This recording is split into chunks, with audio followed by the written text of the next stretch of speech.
नित्यं भागवत भगवती उत्तमश्लोके भक्तिर्भवति नैष्टिकी मुखं करोति वाचलं पंगो लंगायते गिरिं यत्कृपातमहं वन्दे श्री गुरुदीनतारिणं श्री चैतन्य ईश्वरं श्री परमानंद माधवं। हरि ओम तत्सत, हरि ओम तत्सत, हरि ओम तत्सत।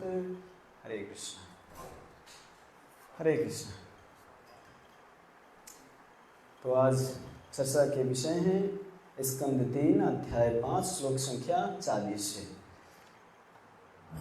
तो हम पहले इसका पुनरावृत्ति करने का प्रयास करेंगे।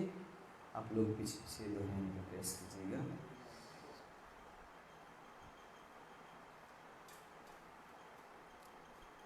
धातर्यदस्मिन् संभव ईश जीवा धातर्यदस्मिन् भव ईश जीवा स्थापत्रयेनाभिहतान् शर्मा स्थापत्रयेनाभिहतान् शर्मा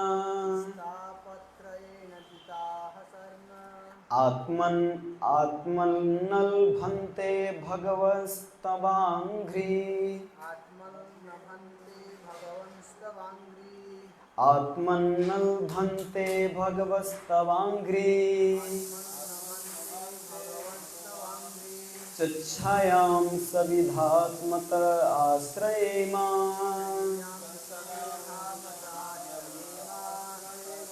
चच्छायां सविधात्मत आश्रयेमा। दोहराने की प्रयास कीजिए।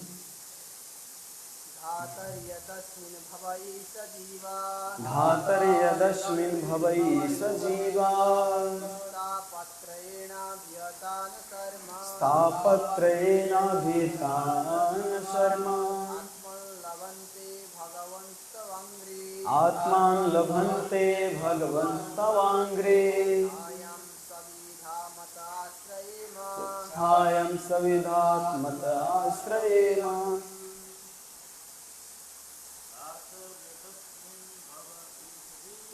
धातर्यदस्मिन् भवै सजीवा स्थापत्रयेनाभिहतान् शर्मा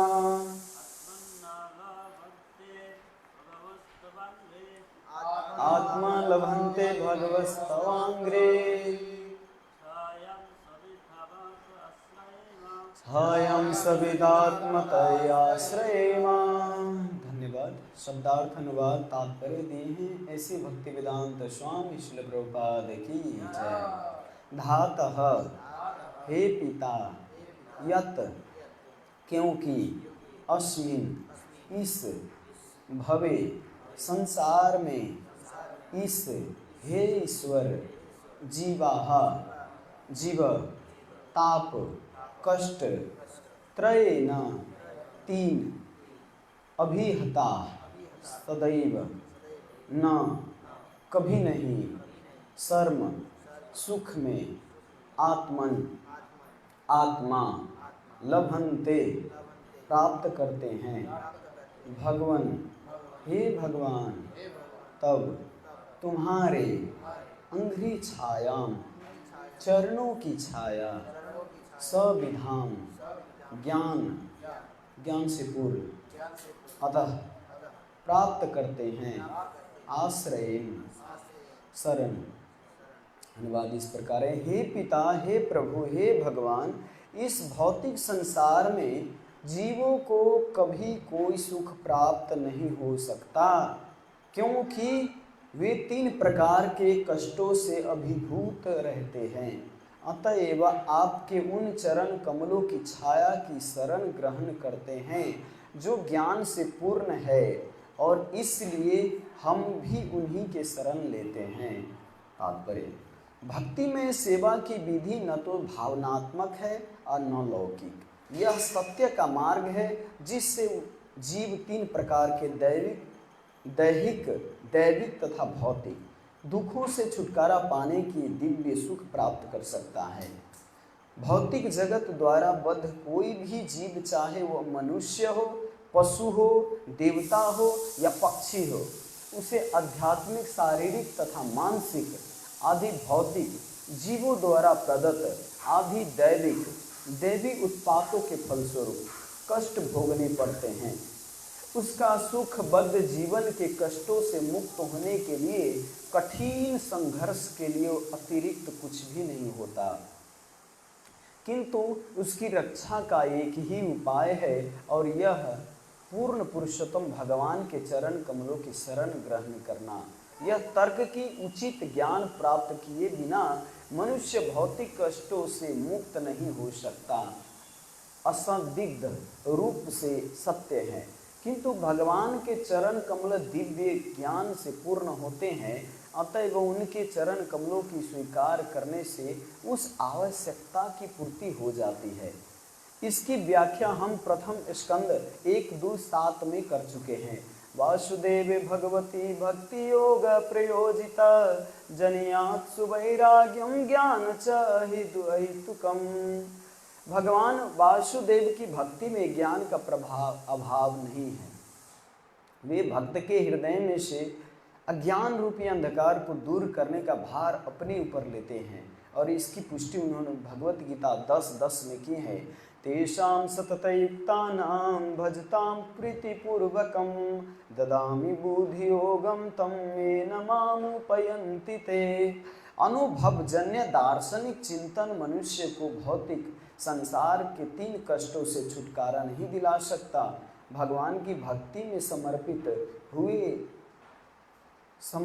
हुए लगे बिना ज्ञान के लिए प्रयत्न करना मूल्यवान समय का अपव्यय है। ओम ज्ञानतिमिरन्धस्य ज्ञानञ्जनशलाकया चक्षुन्मीलितं येन तस्मै श्रीगुरुवे नमः। श्रीचैतन्यमनोभीष्टं स्थापितं येन भूतले स्वयं रूप कदा मह्यं ददाति सोपदान्तिकं।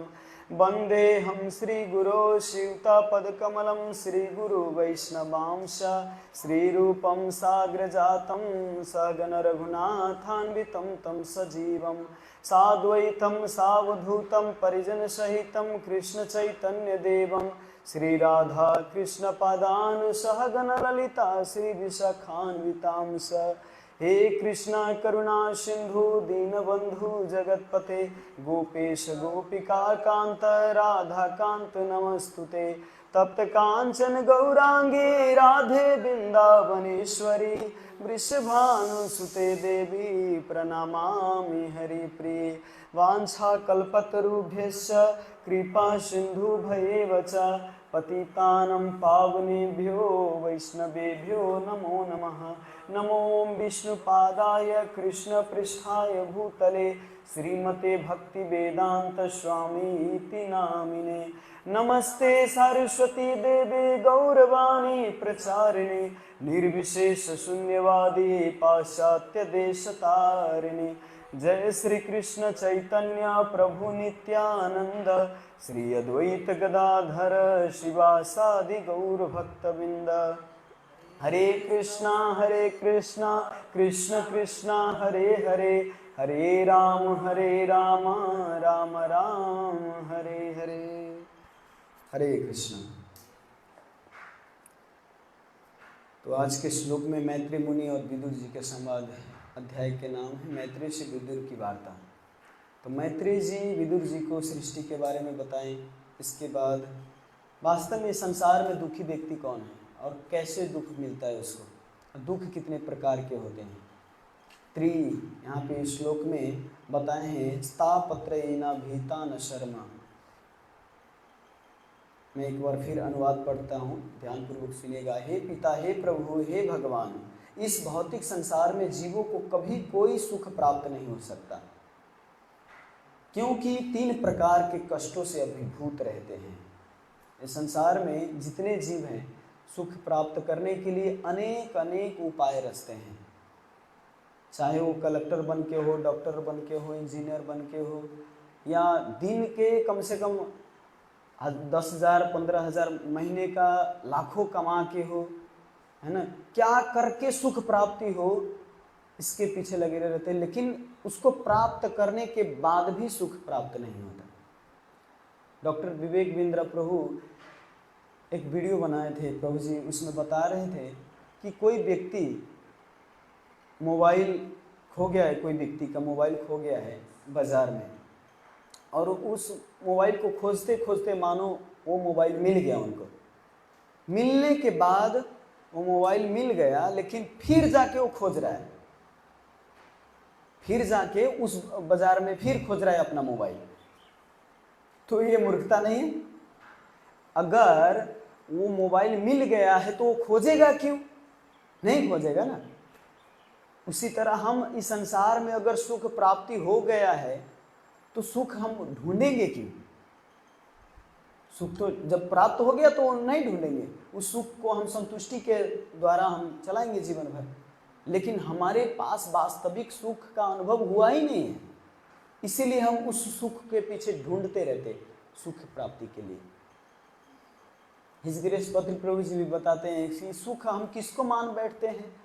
जब 50 किलो का बोझा सिर पे लेके और पहाड़ पर चढ़े, और पहाड़ पे चढ़े तो थोड़ा थक नहीं जाते हैं, तो थकने के बाद 50 किलो का बोझा नीचे रखते हैं तो थोड़ा कितना हल्का लगता है। 50 किलो का बोझा जब सर पर से नीचे रखता है तो बहुत हल्का अनुभव होता है। ओहो, और जो हल्का अनुभव होता है उसी को सुख मान लेते हैं, ये सुख है। और फिर जाके फिर बोझा उठा लेते हैं सिर पर, और फिर पहाड़ पर चढ़े, फिर दुख हुआ, फिर जाके जहाँ पे दिक्कत होने लगा, थोड़ा कष्ट होने लगा तो फिर नीचे रख दिया, फिर उसी को आराम मान लेते।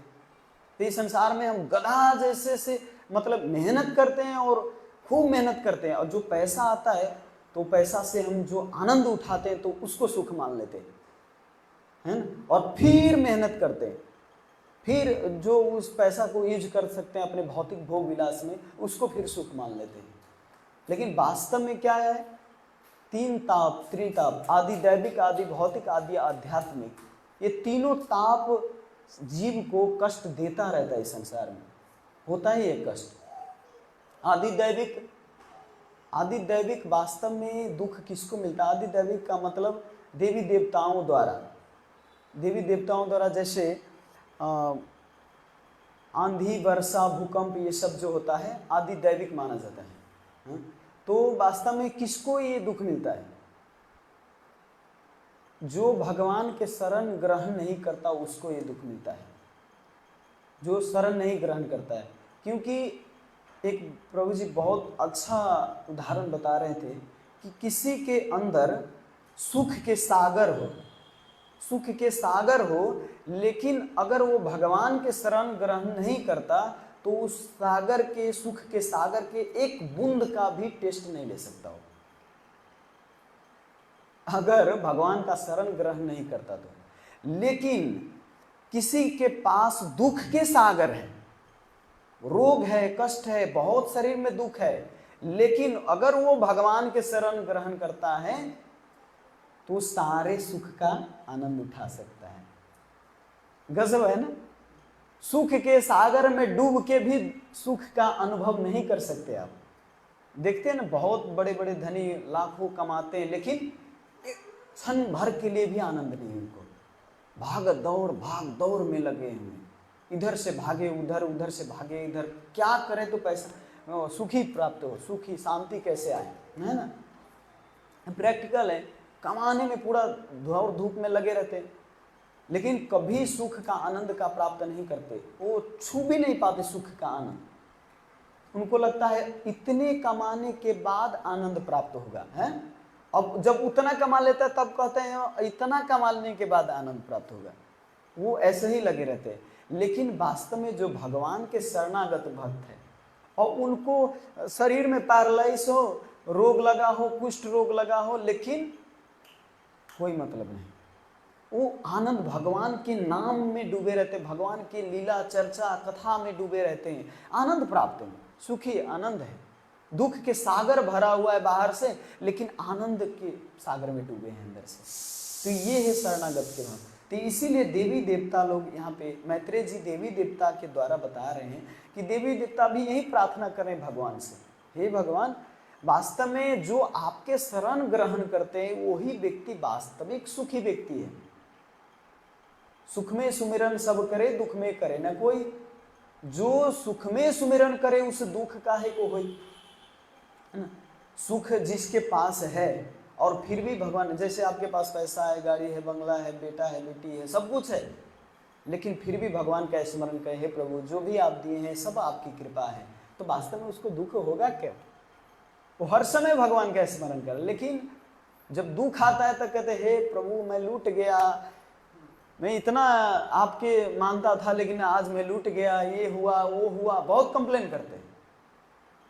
तो उस समय दुख आया तब भगवान का स्मरण हुआ, जब सुख आया तो उस समय भगवान का स्मरण तो नहीं किया कि हे प्रभु आपके कारण हुआ। तो इसीलिए हमको ज़्यादातर कृतज्ञ होना चाहिए कि भगवान ने हमको क्या दिया है, उसके प्रति कृतज्ञता व्यक्त होना चाहिए कि भगवान कम से कम हमारा आँख, नाक, कान, हाथ, ये जितना है अच्छा तो दिया है, कम से कम मैं देख पा रहा हूँ अच्छा से, आपके मंदिर जा पा रहा हूँ, मैं खा पा रहा हूँ।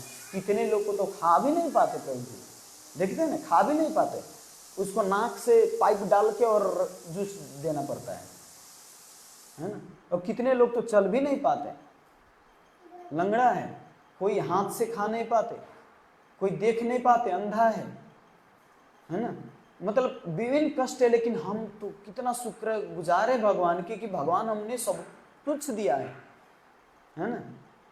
इसलिए हमारे पास जितने भी आते हैं सब भगवान की कृपा से आते हैं। मुझे आपकी कृपा से सब काम हो रहा है, मुझे आपकी कृपा से सब काम हो रहा है। करते हो तुम कन्हैया मेरा नाम हो रहा है, करते हो तुम कन्हैया मेरा नाम हो रहा है, मुझे आपकी कृपा से सब काम हो रहा है। वास्तव में हमारे जीवन में जितने भी होता है सब भगवान की कृपा से होता है। देखते हैं कि ये व्यक्ति योग्य हो गया है तो भगवान उसको देते हैं, लेकिन उसको लगता है क्या, नहीं अरे मैं मेहनत नहीं करता तो थोड़ी होता। ठीक है, मेहनत आपकी जगह है, आपने किया, लेकिन आपको मेहनत करने के लिए क्षमता कौन दिया? हाँ, आपका अंग जितना है वो आप इतना संतुष्टि होके कर पाए, ये कौन दिया? कहते हैं नहीं, भगवान तो हमारे माता पिता है, केवल हमारे माता पिता ही भगवान है, हम माता पिता को भगवान मानते हैं। अरे थोड़ा भी अगर कॉमन सेंस लगाइए तो माता पिता को भी निरोग रखने वाले, माता पिता के द्वारा आपको जन्म देने वाले कौन है? थोड़ा सर्व कारण जड़ में जाइए ना, मेन मूल कारण क्या है? माता पिता। तो कितने माता पिता है संसार में, संतान ही नहीं दे पाते हैं। अगर जीव की इच्छा हो कि मैं उनके गर्भ से जन्म लूं तो क्या जन्म ले पाएगा प्रभु? हाँ, मेरा इच्छा हो कि मैं आपके गर्भ से जन्म लूं, आप मेरी माँ बने, तो हो सकता है? अपनी इच्छा से कोई काम होता है? सब भगवान की इच्छा से होता है, सब भगवान की कृपा से होती है। लेकिन हम क्या सोचते हैं, नहीं हम ऐसे कर रहे हैं तो ऐसा हो रहा है। ये तीन दुख है, ये तीन दुख हर समय सताता रहता है जीव को। आदि दैविक, जैसे आदि दैविक में देवी देवता का पूजा करते हैं, भगवान का शरण नहीं लेते, केवल देवी देवता का। ये नहीं मैं कह रहा हूँ कि देवी देवता का अवहेलना करना, छोड़ देना उसको, ऐसा नहीं। देवी देवता के ही केवल शरण ग्रहण करते, भगवान का शरण छोड़ देते, उसको आदि दैविक दुख सताता है ना। और देवी देवता ही वो उस पर नाप्रसन्न हो जाते हैं।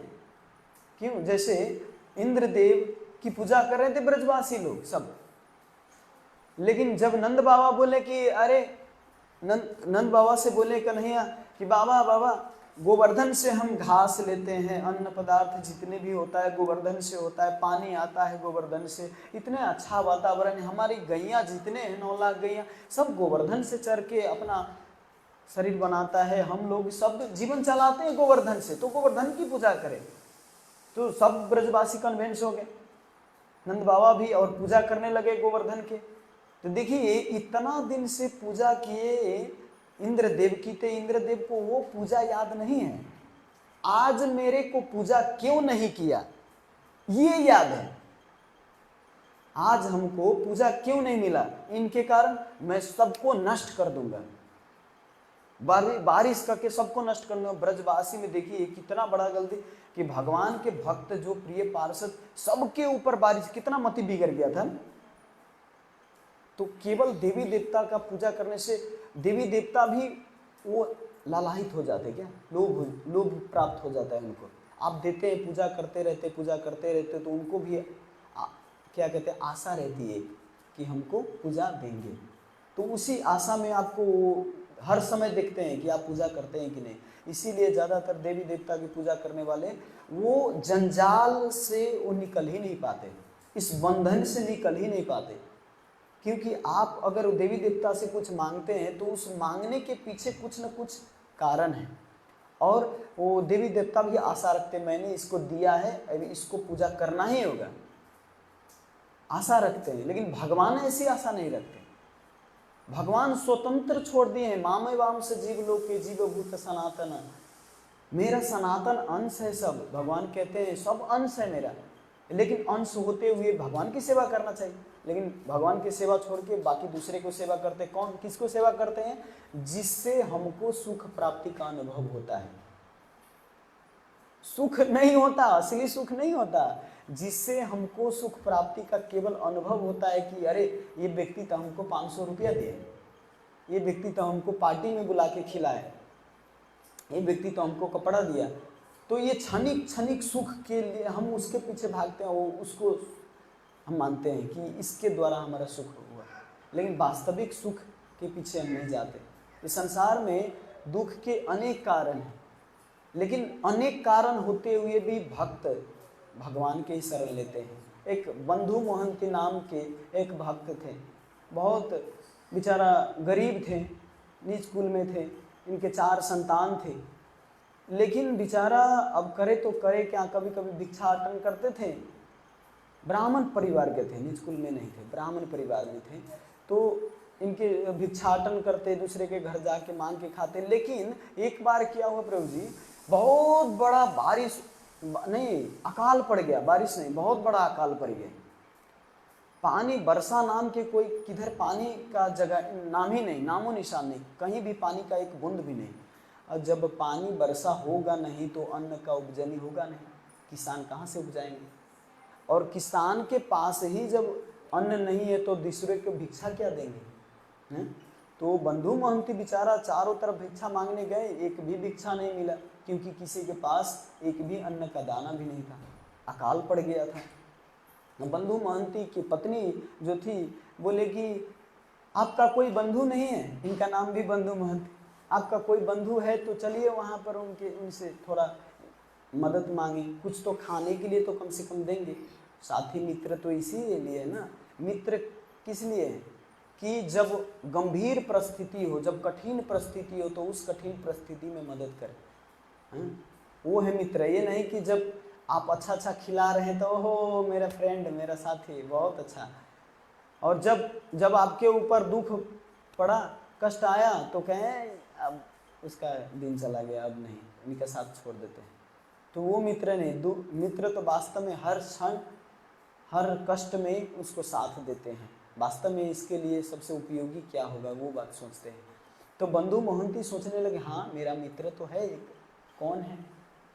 तो कहें हाँ एक है, पुरी में है, जगन्नाथपुरी में, वो तो बहुत बड़ा धनी व्यक्ति है, थोड़ा सा भी वो अगर दे देगा खाने के लिए तो हमारा पेट पालन हो जाएगा।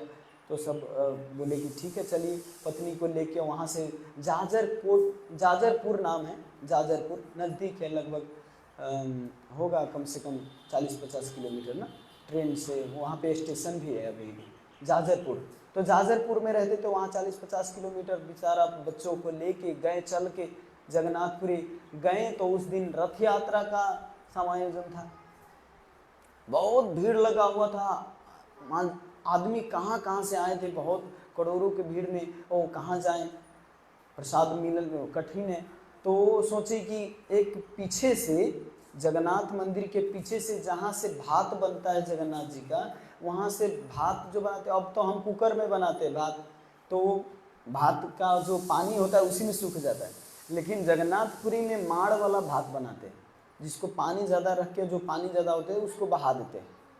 तो जगन्नाथपुरी में जो ज़्यादा पानी वाला माड़ बहाते हैं तो किचन के पीछे से निकलता है।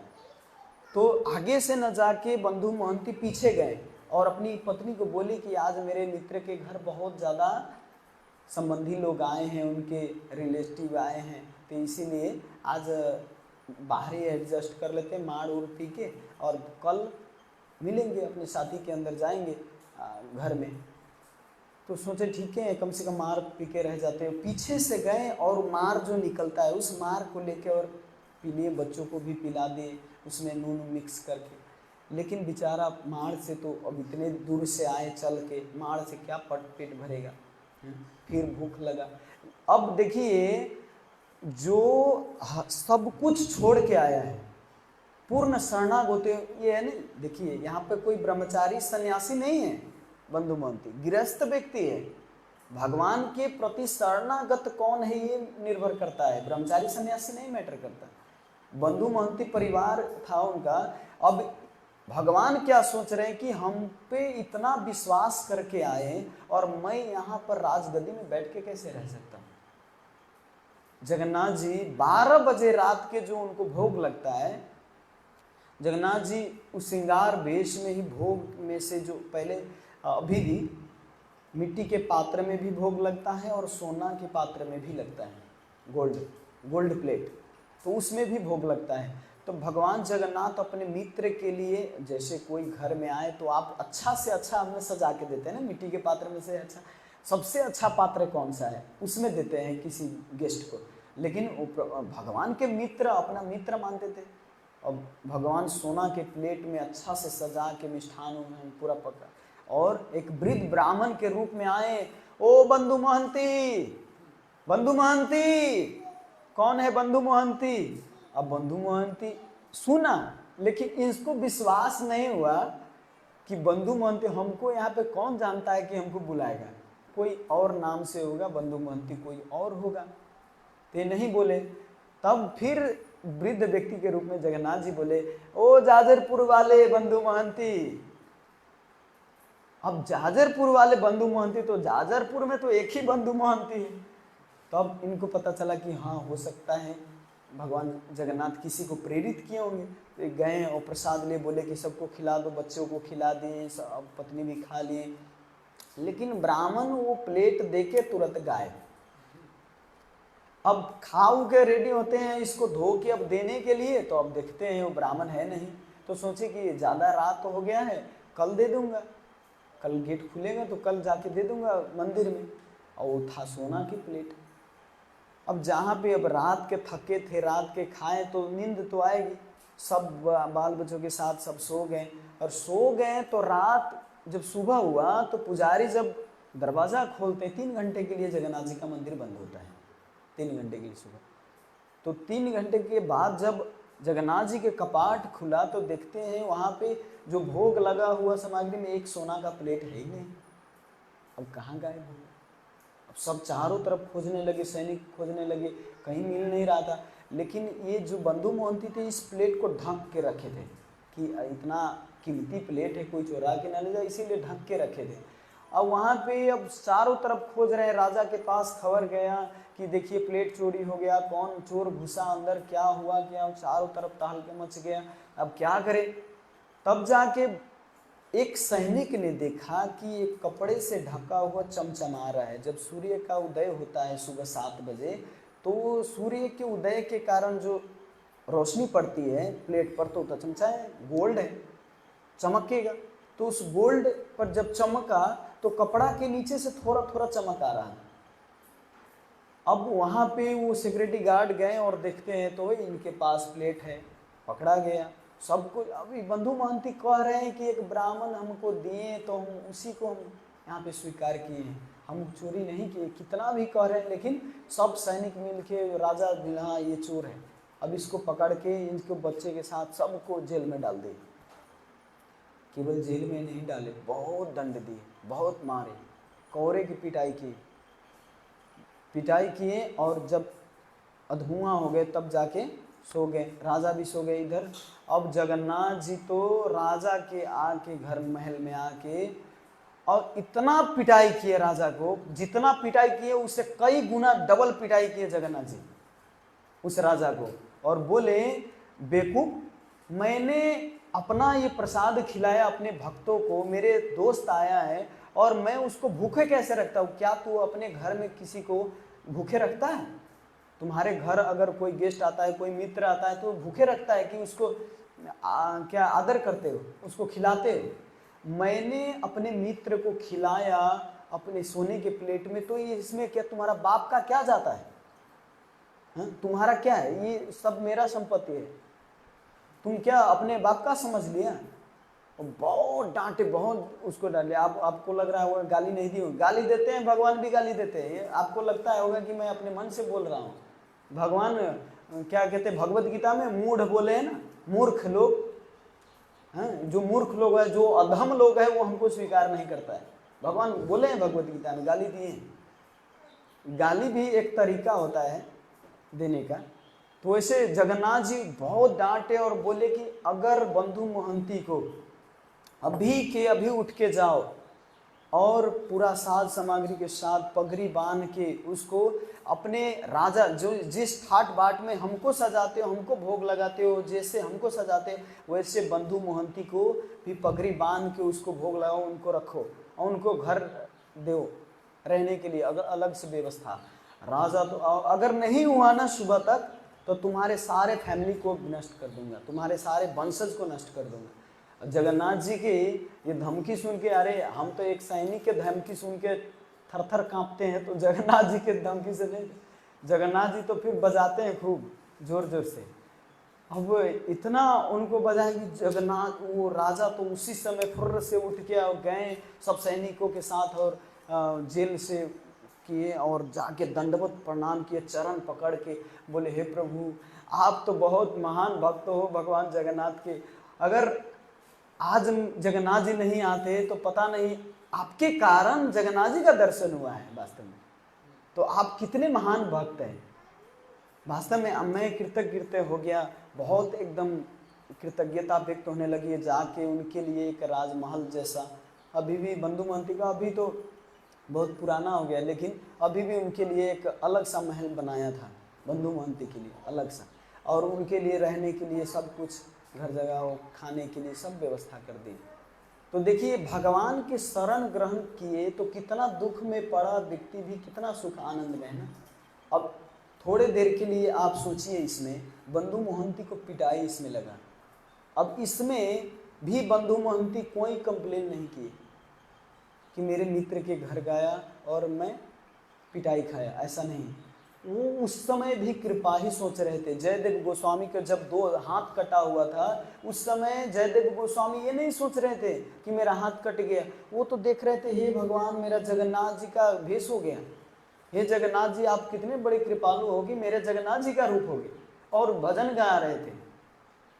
अभिनव जलधारा सुंदर हे धृत मंदार हे, श्री राधा मुखा चंद्र चकोर, जय जय देवा हरि, जय जय देवा हरि, जय जय देवा हरि। उस कुएं के अंदर भी भगवान जगन्नाथ जी का भजन गा रहे हैं। भगवान जगन्नाथ ऐसे भक्त के तो ऋणी नहीं, उनके दास बनने को तैयार हो जाते भगवान, सच में। तो मैं आदि दैविक, आदि भौतिक और आदि आध्यात्मिक की बात कर रहा था। तो आदि दैविक में पड़ता है आंधी तूफान जो भूकंप होता है, और आदि भौतिक मतलब जो अस्त्र शस्त्र या जानवर से जो दुख मिलता है, कभी कभी होता है सांप काट लेता है, बाघ खा जाता है या कुछ होता है, तो ये आदि भौतिक में पड़ता है। आदि आध्यात्मिक दुख क्या होता है? काम क्रोध लोभ मोह से भी दुख मिलता है, रोग होता है, तो ये सब आदि आध्यात्मिक है। आप नहीं चाहते लेकिन फिर भी आता है, उसको आध्यात्मिक कहते हैं। आप कभी चाहते हैं प्रभु हमको बुखार लग जाए 2 महीने के लिए, प्रार्थना की कभी भगवान को? लेकिन लगता है, टाइफाइड रोग लगता है, प्रार्थना करते हैं हे भगवान हमको कैंसर हो जाए कभी, लेकिन नहीं प्रार्थना करते, लेकिन फिर भी होता है। हाँ, तो ये आदि आध्यात्मिक में पड़ता है। ये आपके कर्म के अनुसार, प्रारब्ध के अनुसार ये आपको मिलता है, इसको भोगना पड़ता है। ठीक है, तो इतना ही कहते हुए मैं यहीं पे विराम दूंगा। कोई टीका टिप्पणी प्रश्न है तो ले सकते हैं। हरे कृष्ण।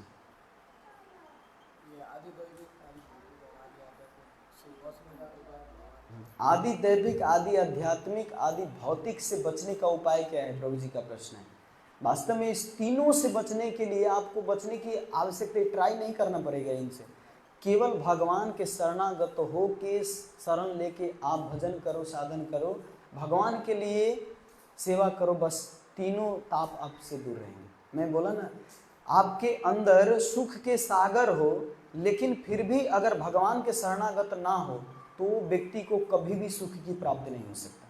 लेकिन आपके ऊपर दुख के भरपार भरा हुआ है, कुष्ठ रोग लगा हुआ है, सब कुछ है, दुख का पूरा है, लेकिन फिर भी आप भगवान के शरणागत हो तो दुख आपको टच नहीं कर सकता। दुख होते हुए भी दुख का अनुभव नहीं हो, सुख का, आनंद का अनुभव होगा। तो तीनों तापों से बचने के लिए वास्तव में एकमात्र उपाय है भगवान के शरणागत होके भजन करना। कहते हैं कितने लोग ज्ञान प्राप्त, ज्ञान वास्तव में ज्ञानी वास्तव में वो नहीं है। ज्ञान जिसको हो जाए तो वो तो भगवान कहते हैं मेरा अंश है तो मेरा भजन करो, मन मना भव मद भक्तो मध्याजी माम नमस्कुरु, ये ज्ञान नहीं है उनको। भगवान तो कहते हैं ना, भगवान हमको भजन करो, तो जिसको ज्ञान होगा वो तो भगवान का भजन करेगा ना। लेकिन जो भजन नहीं करता उसका अर्थ उसके पास ज्ञान है ही नहीं, वास्तविक ज्ञान है ही नहीं है उनके पास। इसीलिए यहाँ पे देवी देवता प्रार्थना करते हैं, वास्तव में आपके शरण में जो जाते हैं उनके पास वास्तविक ज्ञान होता है। जो आपके शरण में नहीं जाता उसको वास्तविक ज्ञान नहीं होता। पूरा स्पष्ट रूप से बोले हैं। और इस संसार के दुख के बारे में, जैसे एक बार गिरिराज महाराज के प्रसंग आते हैं, श्रील प्रभुपाद जी के डिसाइपल गिरिराज महाराज, उनके माता पिता बहुत धनी व्यक्ति थे। तो एक बार क्या हुआ, प्रभुपाद जी के पास आए और ब्लैंक चेक लेके आए और दिए, बोले कि हमारे बेटे को छोड़ दीजिए। गिरिराज महाराज तो प्रभुपाद जी के शरणागत भक्त थे, प्रभुपाद जी के शरण में थे, प्रभुपाद जी जो कहते थे वो करते थे। तो गिरिराज महाराज देखे ब्लैंक चेक और प्रभुपाद जी के मुख पर देखे, प्रभुपाद जी सीधे ऐसे बोले।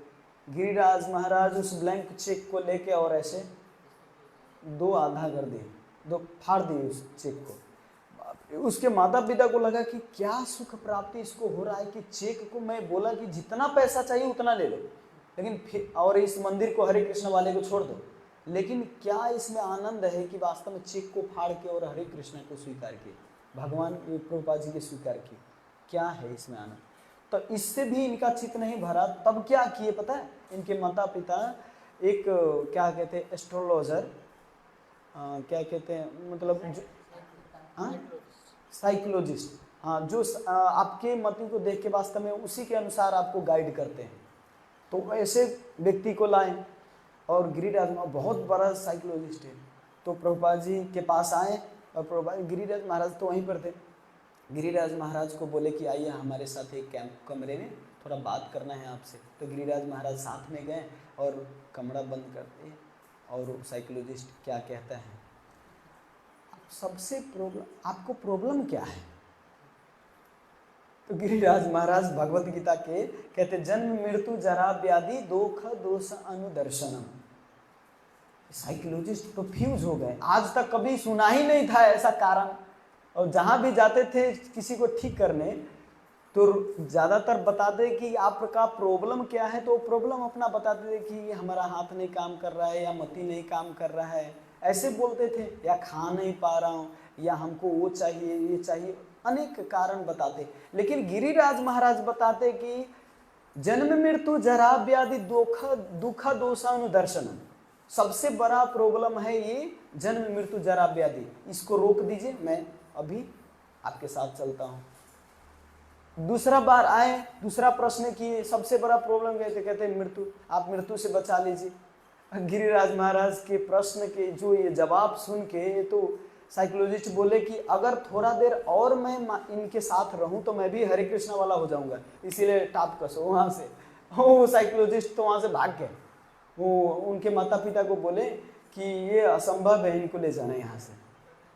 तो देखिए, जो भगवान के शरणागत भक्त है, जो वास्तव में गुरु के तत्वों को जानते हैं, भगवान के तत्वों को जानते हैं कि वास्तविक सुख आनंद जो है भगवान की प्राप्ति में है, गुरु के शरणागत होते में ही वास्तविक आनंद और सुख है। तो ये जो जानते हैं, वो लाखों आप उपाय करें उसको, वो कभी वहाँ से हट नहीं सकता, वो छोड़ नहीं सकता, क्योंकि सबसे बड़ा आनंद का स्रोत ही वही है। ठीक है, तो मैं यहीं पर विराम दूंगा। श्रील प्रभुपाद की